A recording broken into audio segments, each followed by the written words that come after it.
कहानी का अंत देखकर आपका दिल भी खुश हो जाएगा। तो इस दिल छू लेने वाली कहानी में क्या कुछ होता है। फिल्म की शुरुआत में एक रानी को केले की मीनार से एक नवजात बच्चे को नीचे फेंकते हुए दिखाया जाता है, लेकिन तभी 7 कौवे तेजी से उड़कर आते हैं और हवा में ही उस बच्चे का कपड़ा पकड़कर उसे नीचे गिरकर मरने से बचा लेते हैं। हालांकि रानी को यह बात नहीं पता चल पाती। अगले सीन में आज से साल पहले इसी रानी के राज्य का एक गांव दिखाया जाता है। गांव के बाहर के जंगल में एक झोपड़ी होती है और लोगों का कहना था कि इस झोपड़ी में एक ऐसी डायन रहती है जिसने इंसान की बजाय बिल्ली के बच्चे को जन्म दिया है। एक दिन गांव के एक बेकरी वाले के यहाँ एक लड़की का जन्म होता है। बेकरी वाला और उसकी पत्नी उस लड़की का नाम विक्टोरिया रखते हैं। वक्त गुजरने के साथ विक्टोरिया बड़ी होने लगती है, पर किसी वजह से उसके माता पिता हमेशा दुखी रहते थे। विक्टोरिया बहुत शरारती होती है और एक दिन अपने दोस्तों के साथ खेलते खेलते वह अपने घर के सबसे ऊपर के कमरे में पहुंच जाती है, जहां उसे लड़कों के कई कपड़े और जूते रखे हुए दिखते हैं। वह यह सब देख ही रही होती है कि तभी उसके पिता उसके पास आकर उससे कहते हैं, तुम्हें यहाँ नहीं आना चाहिए। विक्टोरिया उनसे पूछती है, ये कपड़े किसके हैं और मुझे यहाँ क्यों नहीं आना चाहिए। तो उसके पिता उसे कोई जवाब नहीं देते। इसके कुछ सालों बाद विक्टोरिया जवान हो जाती है। एक रात उसकी माँ कपड़े बुन रही होती है। विक्टोरिया के हाथ में भी एक कपड़ा होता है, पर उसका बुनाई में मन नहीं लगता। यह बात वहाँ बैठी उसकी आंटी उसकी माँ को बताती है। इस पर उसकी माँ उस पर नाराज तो होती है, पर डांटती नहीं। विक्टोरिया अपनी माँ से कहती है, मैं बचपन से ही देख रही हूँ, मैं कोई भी गलती क्यों ना करूँ, आप मुझे कभी नहीं डांटती और हर रोज कपड़े बुनती रहती हैं। ऊपर के कमरे में इतने सारे कपड़े रखे हुए हैं, आखिर वह सब किस लिए हैं और आखिर ऐसा क्या है जो आप मुझसे छिपा रही हैं। इस पर उसकी माँ उसे कोई जवाब नहीं देती और रोने लगती है। अगले दिन रानी डायना और उसके दोनों बेटे एडमम और हेरी को दिखाया जाता है। गांव से गुजरते वक्त गांव वाले उनका अभिवादन करते हैं। वहां खड़ी विक्टोरिया की सहेलियां आपस में बातें करते वक्त एक दूसरे से कहती हैं, राजकुमार एडमम के पिता बचपन में उसकी वजह से मारे गए थे, तभी से वह बेचारा बोलते वक्त हकलाता है। अभी इसकी शादी भी नहीं हुई है। काश यह हम में से किसी एक को चुन ले, क्योंकि गांव से तो 7 लड़के पहले ही कम हो चुके हैं। यह सुनकर विक्टोरिया कहती है, मैं इस बारे में क्यों नहीं जानती, आखिर क्या छिपा रही हो तुम लोग। तो उसकी सहेलियां कहती हैं, ये जानने के लिए तुम्हें जंगल की डैन के पास जाना पड़ेगा। विक्टोरिया उसी वक्त गांव के बाहर के जंगल में जाती है। जब वह जंगल में आगे बढ़ रही होती है, तभी एक काली बिल्ली उसके पास आकर उसे आगे का रास्ता दिखाती है। आखिरकार बिल्ली के जरिए विक्टोरिया डैन की झोपड़ी तक पहुंच जाती है। वहां डैन उसे झोपड़ी के अंदर बुलाती है। झोपड़ी के अंदर कई सारी बिल्लियां होती हैं। विक्टोरिया उनसे कहती है, तो तुम ही हो डायन जिसके बारे में सब कहते हैं कि उसने बिल्ली के बच्चों को जन्म दिया। डायन कहती है, लोग तो कुछ भी कहते रहते हैं, वैसे क्या तुम यहाँ अपने 7 भाइयों के बारे में जानने आई हो। ये सुनते ही विक्टोरिया चौंक जाती है और कहती है, मैंने 7 लड़कों के बारे में अफवाहें सुनी थी, पर इसका मुझसे क्या लेना देना। तो डायन उसे बिठाती है और कहती है, तुम्हारे 7 भाई थे और उनके साथ क्या क्या हुआ, यह बात तुम्हारी माँ की यादों में सुरक्षित है। तुम इस जादुई कंघी को अपनी माँ के बालों में लगाकर उनकी यादें देख सकती हो, फिर तुम्हें तुम्हारे सारे सवालों के जवाब मिल जाएंगे।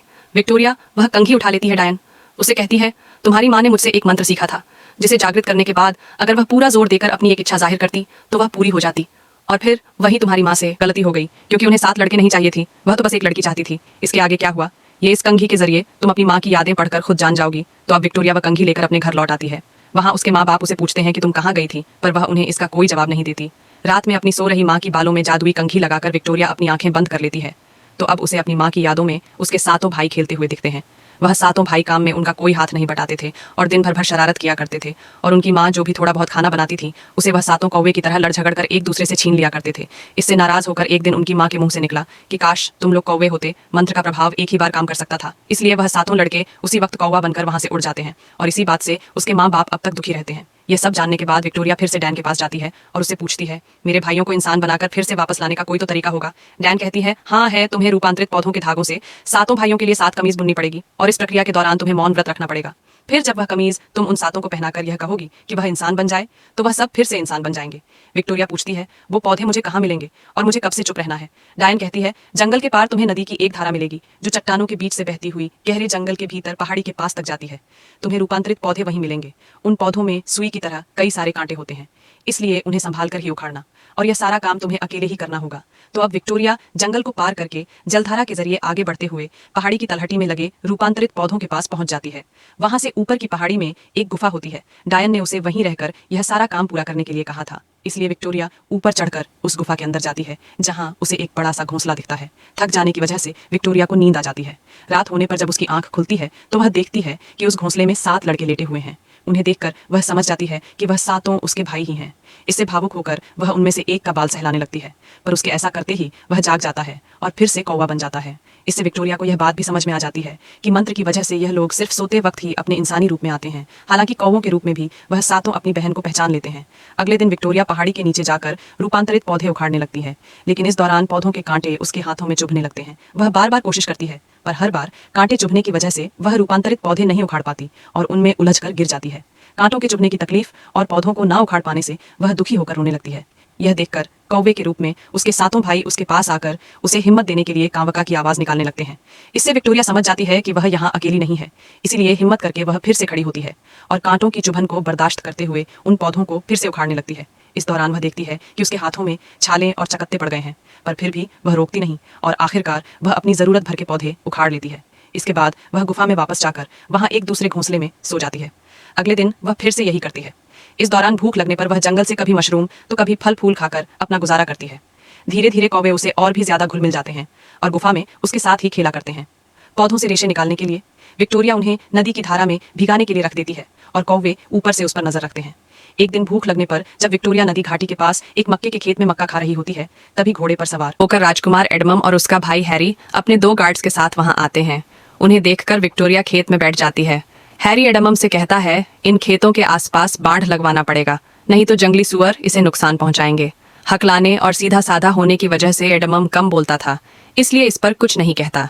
अब हैरी अपनी बंदूक उठाकर हवा में फायर करता है।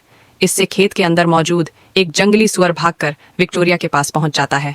उसे देखकर वह घबरा जाती है, लेकिन क्योंकि डैन ने उसे कहा था कि अगर उसने काम पूरा होने से पहले आवाज निकाली तो उसके सातों भाई कभी इंसान नहीं बन पाएंगे, इसीलिए वह चुप ही रहती है। घोड़े पर बैठे दोनों राजकुमार सुअर को खेत के अंदर देख लेते हैं, इसीलिए उसे मारने के लिए गोली चलाने लगते हैं। खेत के अंदर सुअर से कुछ दूरी पर बैठी विक्टोरिया सुअर से बचकर खेत के अंदर ही भागने लगती है और सुअर उसके पीछे होता है। भागने के दौरान ही विक्टोरिया जमीन पर गिर जाती है। इत्तेफाक से हैरी द्वारा चलाई गई गोली लगने से वह सुअर मारा जाता है। इससे बेचारी विक्टोरिया के जान में जान आती है। अब हैरी अपने गार्ड्स को खेत में यह देखने के लिए भेजता है कि सुअर मरा या नहीं। गार्ड्स को खेत में आता देखकर विक्टोरिया खेत के और भीतर भागने लगती है, तो खेत के सामने घोड़े पर बैठे हैरी को लगता है अभी एक और जंगली सुअर है, इसलिए वह उस तरफ बंदूक तान कर निशाना लगाने की कोशिश करने लगता है।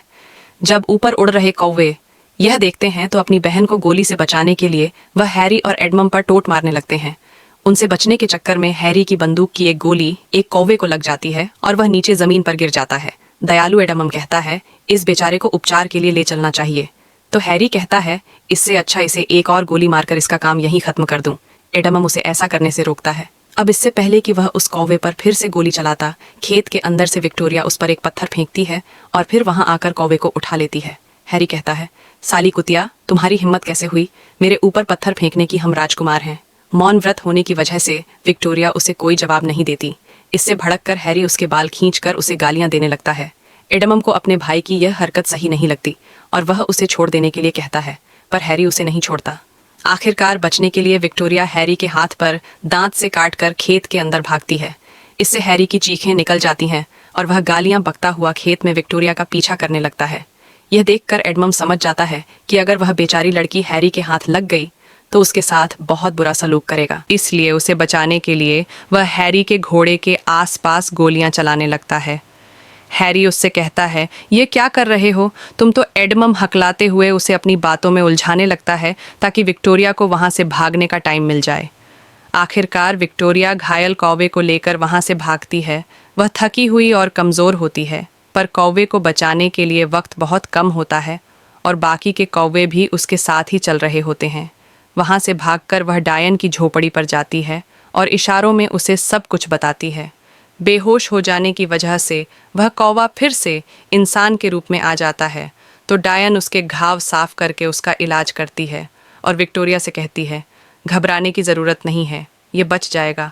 थक जाने की वजह से जब विक्टोरिया सो जाती है तो डायन उसके बालों में जादुई कंघी लगाकर यह देख लेती है कि खेत में उसके साथ क्या क्या हुआ था। इसके बाद रात के दूसरे पहर में जब विक्टोरिया की आंख खुलती है तो वह देखती है कि डायन अपने बिस्तर पर सो रही है। विक्टोरिया के दिमाग में ख्याल आता है कि आखिर यह डायन कौन है और यहाँ क्यों रह रही है। ये जानने के लिए वह उसके बालों में जादुई कंघी लगाकर उसकी यादें देखती है, तो उसे दिखता है कि यह डायन इस राज्य के रानी ईरा है और उसके पति इस राज्य के राजा उसे बहुत प्यार करते थे। एक बार वह युद्ध लड़ने गए और युद्ध में मारे गए। उस समय ईरा गर्भवती थी। जब राजा के दामाद ने युद्ध के मैदान से वापस आकर ईरा को यह खबर दी तो वह बहुत दुखी हो गई और रोते हुए कहा कि राजा अपने होने वाले बच्चे को नहीं देख पाए। उस वक्त राजा की बहन डायना ने उसे सांत्वना देते हुए कहा, परेशान मत हो, हम लोग तुम्हारी देखभाल करेंगे। उसके बाद डायना अपने पति के साथ आकर हमेशा के लिए अपने मायके यानी महल में ही रहने लगी। डायना ने वहां सबसे बताया कि वह भी तब से गर्व होती है जब से ईरा गर्भ होती है। फिर जिस दिन रानी